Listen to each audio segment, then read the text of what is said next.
ছোট্ট ছেলে, তুমি আমাকে এই কথাগুলো বলে একদম ঠিক করোনি। তুমি আমাকে শাকচুন্নি বলেছো, আমি মেনে নিলাম। তুমি আমাকে বলেছো আমার মাথায় প্রবলেম আছে, সেটাও আমি মেনে নিলাম, হ্যাঁ একটু আছে।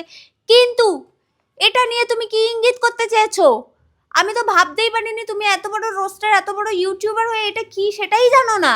অবশ্য জানবে কি করে, যদি একটা গার্লফ্রেন্ড থাকতো তাহলে অবশ্য জানতে পারতে যে এটা কি জিনিস। আর তাছাড়াও তোমার মাথাতেও তো চুল নেই দেখলাম, কেটে ফেলেছো, কি কারণে কেটেছো জানি না, সত্য সত্য ব্রেকআপ হয়েছে নাকি দাদা? যাই হোক, এটা কিন্তু তুমি যেটা ভাবছো সেটা না। এটা হচ্ছে গিয়ে হেয়ার কার্লার, এটাকে ট্রিপল টঙ্গার বলে। ঠিক আছে, তুমি যেহেতু জানো না তাই আবার বলে দিলাম, এটাকে অন্যভাবে মিন করেছিলে। এটা দিয়ে হেয়ার কার্ল করা হয়, হেয়ার স্টাইলিং করা হয়।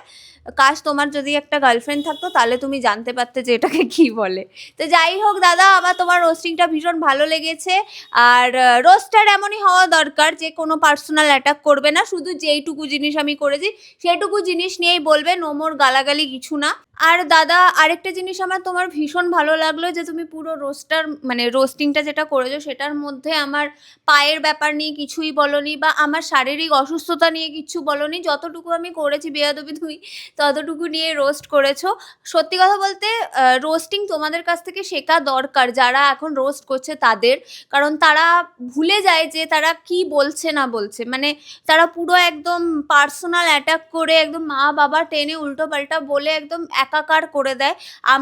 আমরাও যারা ভিডিও বানাই, যারা রোস্ট হই, তাদেরও খারাপ লাগে। তো এখনকার যারা রোস্ট করছে তাদের এই রোস্টারদের থেকে শেখা দরকার যে রোস্টিংটা কীভাবে অ্যাকচুয়ালি হয়। ফ্রেন্ডলি রোস্টিংও করা যায়, কাউকে পার্সোনাল অ্যাটাক না করেও রোস্টিং করা যায়।